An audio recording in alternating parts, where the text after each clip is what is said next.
Hello friends, बरायबाय Bodo Info YouTube चेनेलाव आसा खालामो बयबो मोजां दङ दा बिग आपडेट सफैदों बेनो जाबाय चिफ मिनिस्टारनि स्किम नोंथांमोननि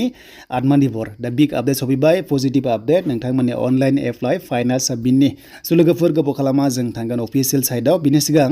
जाय नोंथांमोना चेनेलाव गोदान साबस्क्राइब खालाम साख्रिनि आपडेट मोनबाय थागोन लोगोसे गभर्नमेन्ट स्किम्सनि बागै लननि बागै नोंथांमोनाहाय आपडेट मोनबाय थानो हागोन दा जोंहा रेजिस्टार जादोंमोन चिफ मिनिस्टारनि राङारि अनसुंथाइ नोंथांमोननि 2 लाखनिफ्राय 5 लाखसिम जायफ्रा बेकाराव दङ जेबो खामानि मावाखै गभर्नमेन्टनिफ्राय साबसिडियाव नोंथांमोना लन लानो हागोन बेखौ फोसावखाबायमोन आरो बिनि फाइनालि रेजिस्टाराबो जोबखाबाय नाथाय दायो फाइनाल फर्म साबमिटनि मोनसे बिग आपडेट फैदों दा बेखायनो लगइन खालामनांगौ नोंथांमोना लगइन खालामनानैहाय नोंथांमोना प्रफाइलाव थांबा मोनसे बिग पजिटिभ आपडेटखौ मोनगोन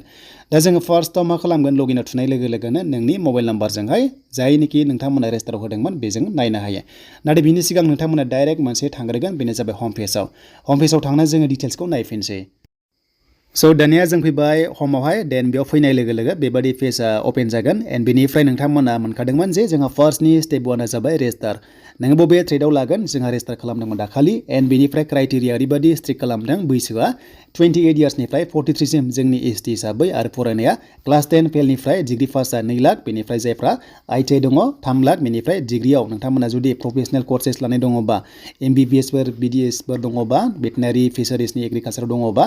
5 लाखसिम नोंथांमोना मोनगोन आरो बिनि मोजां बाथ्राया बेनो जे 50%ल' नोंथांमोना हरनांगोन दा मोननै किस्ति सोगोन फार्स्टआव किस्ति 1 एन्ड 2 नोंथांमोनाहाय बेबादिनो 2 लाख बा 1 लाख सोगोन बेनिफ्राय 2 लाख नोंथांमोना मोनजोबगोन नाथाय 1 लाख मोनग्रोमोना बेजों खामानि मावना दिन्थिनांगोन सार्भे जागोन सार्भेयाव क्लियारबासो नोंथांमोनाहाय 2024 खनसे बेनिफ्राय 2025-26 खनसे मानोना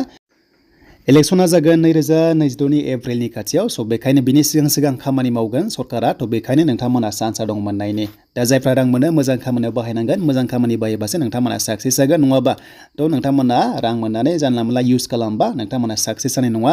बाथ्राया जोबोर सिरियास मानोना 50% नोंथांमोना रांखौहाय फ्रि मोनगोन आरो खावसेखौ हरफिननांगोन स' बेखायनो जि मोनदों रांजोंहाय खामानि मावनानै नोंथांमोना रांखौहाय हरफिननांगोन किस्ति सिस्टेमाव एबा नोंथांमोना फाइनान्स सिस्टेमाव नोंथांमोना हरनांगोन स' बिनिफ्राय मोनसे बाथ्रा नोंथांमोननि एकाउन्टआ कमार्शियेल जानांगौ बेनो जाबाय नोंथांमोना कमार्शियेल एकाउन्ट खुलिनांगोन सेभिंसआव जानाय नङा स' बेखायनो ब्रान्चआव नोंथांमोना भिजिट खालामनांगोन दा कमार्शियेल एकाउन्ट होनोब्ला स' नोंथांमोना मिथिगौ माखासे फिक्स रां डिप'जिट खालामनांगौ जेरैहाय 6,000 एबा 10,000 स' बेफोरबायदि माखासे बिजनेस पारपसाव कमार्शियेल एकाउन्ट खुलिहैयो बेखायनो नोंथांमोना सेभिंसआव जानाय नङा दा खनसे ब्रान्चआव नोंथांमोना भिजिट खालाम मानोना बिनि लास्ट डेटआ 31 डिसेम्बरसिम होदोंमोन एबा बिनि सिगां एकाउन्ट खुलिनांगौ होनदोंमोन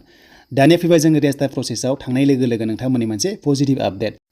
दा जेब्ला लगइन खालामबाय नोंथांमोना आईडीजों मोनसे स्टेप 1आ जोब्बाय जोंहा रेजिस्टार प्रसेसआ दाखालि जोबदों एन्ड बेनिफ्राय नोंथांमोना दायो मोनसे बिग आपडेटआ बेनो जे एप्लिकेसन नोंथांमोननि प्रसेसआ जाथारसिगोन स्टार्ट सुन जाबाय अके स' बे जाबाय फाइनाल फर्म साबमिट दाखालि जोंहा जास्ट रेजिस्टार जादोंमोन नाथाय बे आईडीजोंनो एप्लिकेसन फाइनाल फर्म साबमिटआ जाथारसिगोन स्टार्ट सुन जाबाय दा बावैनो एक्टिभ जाथारसिगोन दा बावैनो एक्टिभ जासिगोन बेखायनो बयबो नोंथांमोना जायफ्रा लनखौ लानो गोसो दङ साबसिडिखौहाय नोंथांमोना रेडि जादो मानोना नोंथांमोना गासैबो डकुमेन्टसखौ एबार आपल'ड खालामनांसिगोन आरो लोगोसे सार्भे जानानै नोंथांमोननि एकाउन्टआवहाय राङा हाबगोन आरो लोगोसे जायनो रां मोनगोन नोंथांमोना ओरैबायदि खालामग्रोनांगोन सेलेक्ट जाग्रोगोन सेलेक्ट जानानै 1 दान नोंथांमोनखौ ट्रेनिं होगोन आरो ट्रेनिं समावनो नोंथांमोना दान बान्था 10,000बो होनाय जागोन स' बेखायनो ट्रेनिं लाग्रोनांगोन ट्रेनिं लाबासो खामानि मावनो रोंगोन नालाय माखासे स्किल नांगौ जायो होमबासो नोंथांमोनाहाय साक्सेस जायो दा बेनोमोन नोंथांमोना प्रफाइलाव फैनानै बेबायदि नायनो हागोन एक्न'लेजमेन्टबो डाउनल'ड खालामनो हागोन आरो नङाबा नोंथांमोना मा फिलआप खालामदों बेखौबो नाम्बाराव थुनाय लोगो लोगोनो स' नोंथांमोना बेबायदि नोंनिया श' जागोन नोंनि मा ट्रेडआव नोङो लागोन एबा लादोंमोन बेयाव नोंथांमोना मोनजोबगोन